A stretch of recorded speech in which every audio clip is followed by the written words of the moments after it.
Hola chiquis, ¿os gusta la música? Por supuesto que os gusta la música. ¿A quién no le gusta la música? Es un placer inmediato, la herramienta perfecta en los momentos malos, porque el ser humano es gilipollas y dice, joder, estoy triste, voy a ponerme más triste. Pero hoy no he venido a hablar de Linkin Park ni de lo malo de esta industria. No, hoy vengo a darle un valor, no solo a la música, sino al apartado sonoro en general en el mundo audiovisual. Eso ha sido una rima. Así que bueno, vamos a intentarlo. Peaches, peaches, peaches, peaches, peaches, peaches, peaches, peaches, peaches, peaches. Oh, yeah. Vale, bandas sonoras. Lo primero que se nos viene a la mente cuando hablamos de usos de las bandas sonoras es que dan más fuerza a la imagen. Que cuando Rutger Hauer pronuncia aquellas palabras bajo la lluvia en Blade Runner, esas tenues notas de sintetizador lo hagan aún más memorable. Y pues esto es completamente cierto. Una buena banda sonora puede convertir la cosa más aburrida del mundo en una fuente inagotable de felicidad. Por cierto, esta sonorización la he hecho yo, os la dejo entera en la descripción. No obstante, abusar en exceso de la música puede restar mucho a la experiencia, haciendo que se vacíe de significado. Por eso, algo igual o más impactante es su ausencia. Es la dinámica entre saber cuándo callarse y cuándo sonar que una banda sonora hace bien su trabajo. En otras palabras, dar la nota correcta en el momento correcto. Si tuviera que señalar un ejemplo reciente que hace esto muy bien, este sería Megalopolis. No, sería Dune 2, en especial la escena de la cabalgata en gusano de arena. Es una secuencia brutalmente caótica, y si consigue transmitir la intensidad del momento es gracias a, fundamentalmente, el contraste.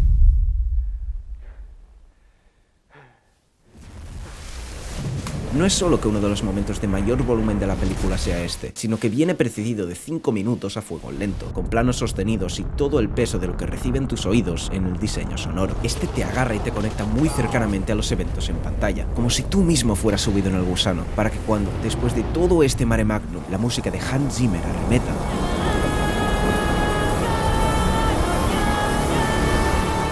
lo haga con más fuerza que nunca. Siguiendo por aquí, hay muchos directores ahí fuera que usan el contraste sonoro de formas muy interesantes, pero uno de los más exponentes es un pequeño director europeo de cine indie no muy conocido. Christopher Nolan lo llaman, no sé si os sonará.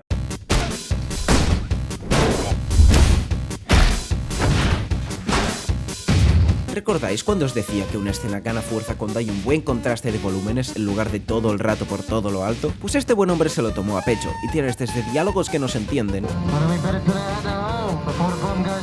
a escenas que solo puedo describir como una cruzada personal contra mi para. Ver Oppenheimer en Dolby Atmos es lo más parecido a una operación de oído sorpresa. Acaba mal. Sí, Nolan, puedo oír la música, pero si sigues así no podré oír nada más. Pues da la casualidad de que el señor dejarte sordo puede ser un recurso artístico. Antes hizo Interstellar, que tiene aquel accidente en completo silencio o esos leves acordes ante Saturno, reflejando la soledad, el aislamiento y los peligros del cosmos, y es que no puedo quedarme a gusto enviándolo a la mierda. No os preocupéis, algún día le haré un vídeo solo para él, que bueno, aquí las gracias se las tiene que dar a Hans Zimmer, que ya está siendo un personaje recurrente, que estará obsesionado con el tic-tac y con el re menor, pero ha parido algunas de las mejores composiciones que se han visto en el audiovisual moderno. Pero ¿cómo que su trabajo en Dune 2 se queda fuera de los Oscars por reciclar demasiado material de la primera? Pero Academia, ¿qué coños pasa con él? ¿Es que no tiene suficiente con apellidarse Habitación? ¿Queréis pelea o qué? Aunque para peleas, si te pongo esto, lo lógico sería poner de fondo una música cañera que acompañe, pero si en su defecto solo hay esto,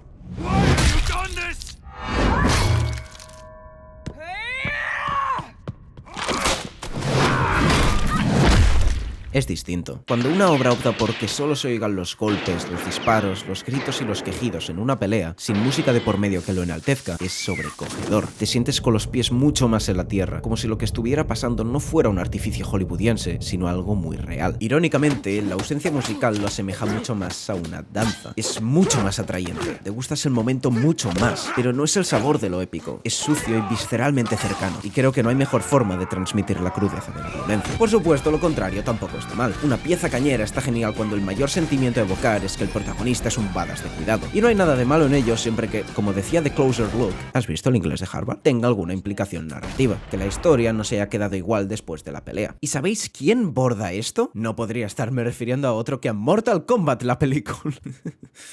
No, estaba hablando de John Wick.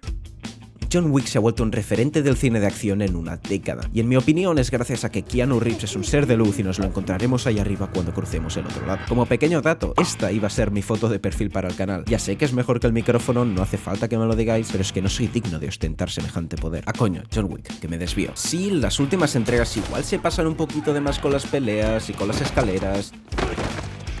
Y a veces parece que el departamento creativo está en plan: buah, tío, ¿no estaría guapo un tío con un trono hecho de focos? Mola mucho, tío, ponlo.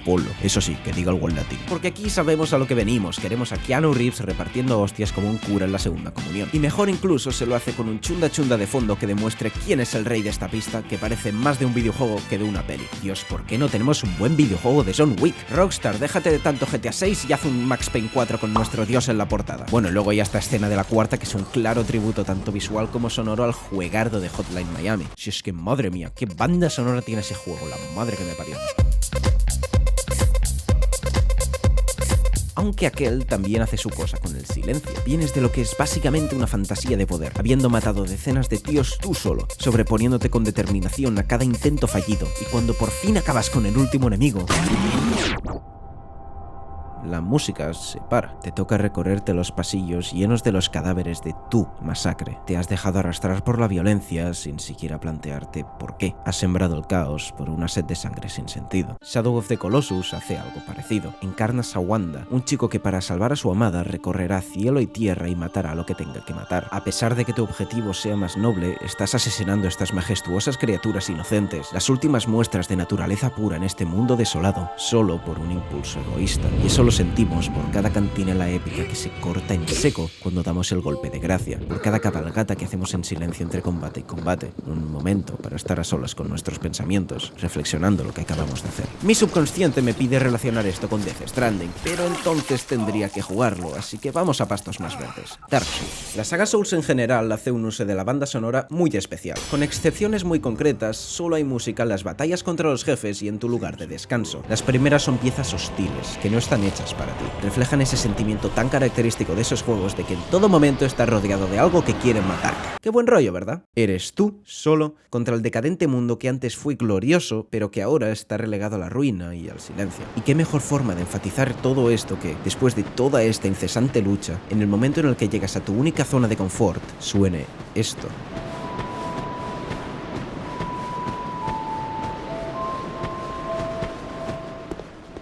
Realmente se siente como el único oasis de este melancólico desierto. Pero cuidado con beber mucho de su agua, que igual te da diarrea.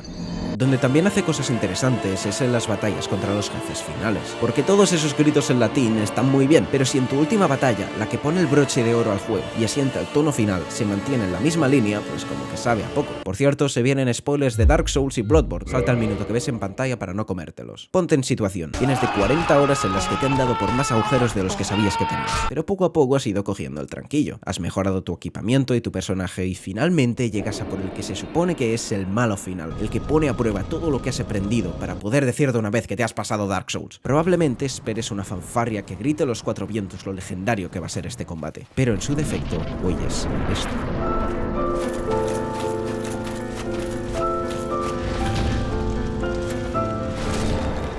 No es épico, no es grandioso, lo que hace es contar una historia. Gwyn, el jefe final, era el señor del fuego, pero ahora, tras enloquecer y perderlo todo, solo queda la ceniza de lo que una vez fue. Y únicamente una pieza así, que te desconecte tanto de tus expectativas, sería capaz de transmitirlo. Bloodborne, el mejor juego de la historia, también hace esto con la nodriza de Mergo, pues lo que suena es una tétrica nana que acompaña los gentiles movimientos del jefe.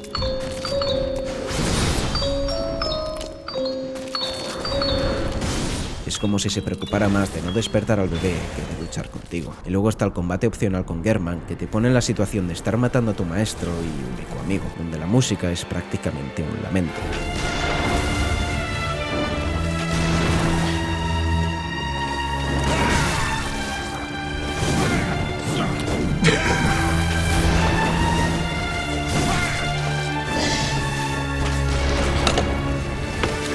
I'm sorry. Vale, con estos ejemplos hemos visto algo claro. La música establece el carácter de las escenas, te enfoca hacia cómo sentirte. Cuando es muy consistente con lo que te quiere hacer sentir, da pie a bandas sonoras mágicas como la de Minecraft. Esa serenidad en la creatividad familiar, la apreciación de tener un momento a solas o en compañía.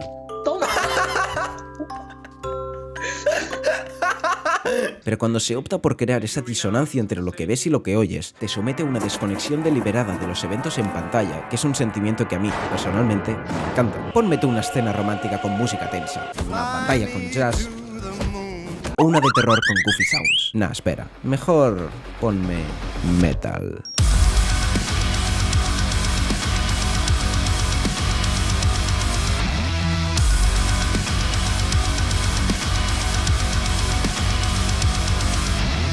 Metal Hellsinger es la polla. Es un juego de disparos en el que tienes que cargarte a demonios al ritmo del metal. Entras en un estado zen digno del Sekiro en el que no tienes que pararte a mirar la flecha que te indica el pulso porque te vuelves uno con la música. Ay, aún recuerdo la primera vez que lo jugué. Acabé con tortícolis, un ataque epiléptico y una denuncia de mis vecinos de abajo por abrirles un boquete en el techo a pisadas. Por cierto, tiene demo gratis en Steam, así que esa extraña presión que sientes en la nuca soy yo apuntándote con una Magnum del 44 para que lo pruebes, a no ser que no te guste el metal, en cuyo caso, fuera de aquí.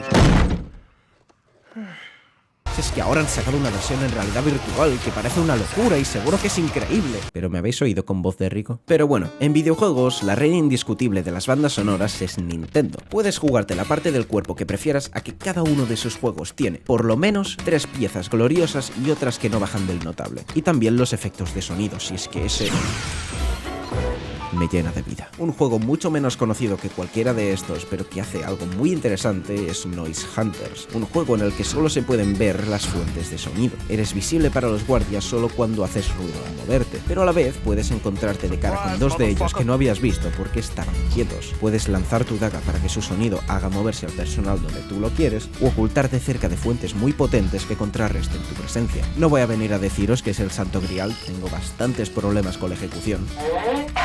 Nope.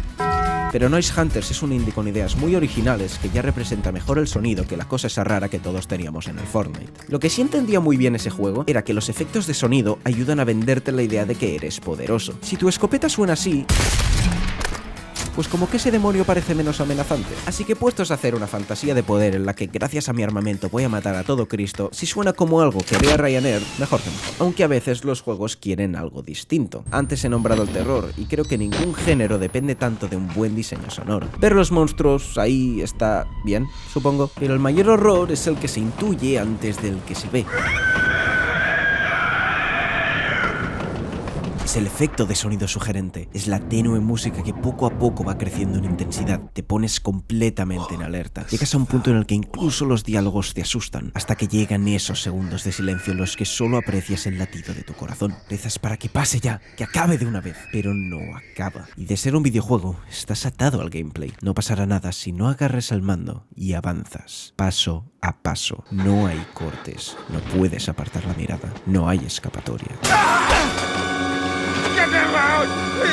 Ay, y esa va a ser toda mi aportación a este Halloween, al que llego un poco tarde. A donde quiero llegar es que, si bien no estoy diciendo que la imagen no sirva para transmitir terror, nada más lejos, pienso que lo que te marca, lo que hace que una escena se te quede grabada en el palencéfalo, es la banda sonora. Esto es porque, y esta es una de las principales tesis del vídeo, así que atended que entra en examen, con la imagen ves, pero con el audio sientes. Es lo que te hace meterte en la piel de los personajes con más efectividad que, por ejemplo, un plano subjetivo. El perder la audición junto a Rubén en Sound of Metal, el sentir el estrés de Sandra en Anatomía de una caída con 50 Cent impidiéndote oír los diálogos, o el intentar ignorar el horror detrás de nosotros en la zona de interés. Quiero pararme con esta un poquito más por su increíble capacidad de transmitir tanto con el fondo sonoro. Como contexto, la zona de interés trata sobre Rudolf Höss, un importante cargo en Auschwitz que tiene que vivir él y su familia justo al lado del campo de concentración, con todo lo que eso implica. Es una obra, entre otras cosas, sobre la maldad de la ignorancia deliberada con los problemas del mundo. Porque ojos que no ven, corazón que no siente. Y al mal tiempo, buena cara. Pero a quien buen árbol se arrima, buena sombra le cobija. ¿Quién coño ha escrito este guión, tío? Oh, he sido yo.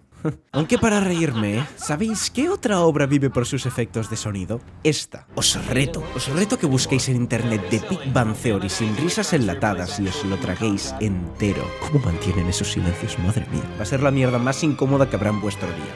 Claro, eso solo si en ese día no habéis pedido una pizza, el repartidor os ha dicho ¡que aproveche! Y tú le has respondido ¡igualmente! Dios, eso sí que es incómodo. Hablando de incomodidad y de crímenes contra la humanidad, eso sí, una rima. Creo firmemente que la banda sonora es el mejor recurso que hay para esas escenas en las que enseñar lo que pasa tal cual igual sería demasiado. Así que mejor si solo lo oyes. Se insinúa en lugar de contar y da pie a, como decía en el vídeo de Oldboy, escenas mucho más oscuras que lo que cualquier cámara de vídeo podría capturar. El mayor ejemplo de esto para mí fue la maldita The Innocent, película que pausé para no volver a reproducir jamás porque a los gatos me los dejáis tranquilos. Pero hijo de puta, tranquilo no me voy a quedar si no abro el pastel. Los musicales. Sé que está cogido con pinzas con el tema del vídeo, pero es mi canal y lo incluyo porque me sale de los cojones.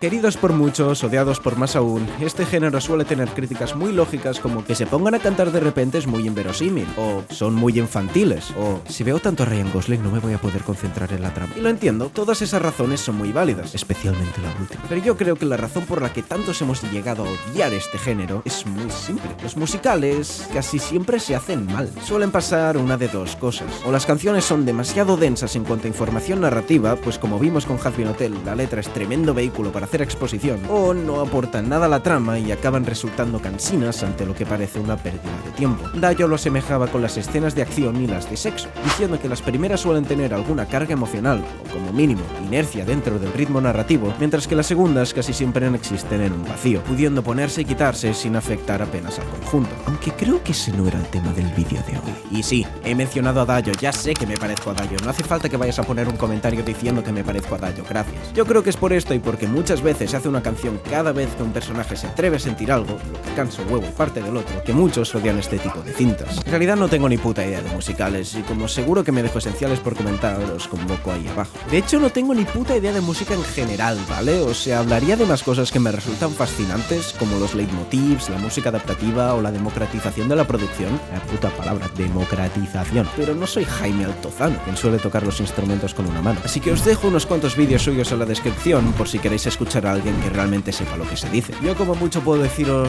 do, re, mi, fa, sol, la, si.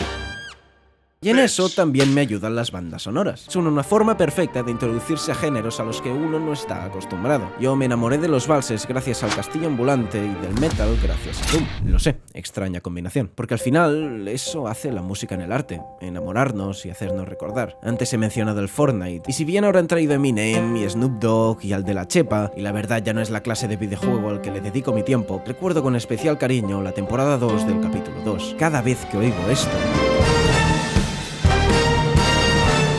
cerebro me transporta esas tardes de confinamiento jugando con mis amigos en la Play 4. Lo que para todos parecía un castigo, para nosotros era un regalo, disfrutando de la época dorada, del que en aquel momento era nuestro juego favorito y que siempre tendrá un lugar en mi frío e inerte corazón. Junto a este estarán todos esos sobrecogedores momentos de la ficción que se han instalado en nuestra memoria gracias a la banda sonora. Mi primera vez en Yarnam y lo tremendamente asustado que estaba, el discurso de Máximo Décimo Meridio que me dejó temblando en mi asiento, la nostálgica salida a las calles de Martinés, ese pequeño momento de luz tras el dantesco invierno, recuperar las ganas de vivir junto a Gris y volverlas irrefrenables en el final de otra ronda, el salto de fe, el baile bajo la lluvia, el ciclo sin fin, no capitán, mi capitán, y tantísimos más que son demasiados para nombrar con palabras. Todos esos momentos no se perderán en el tiempo como lágrimas en la lluvia por el simple acto de darle al play.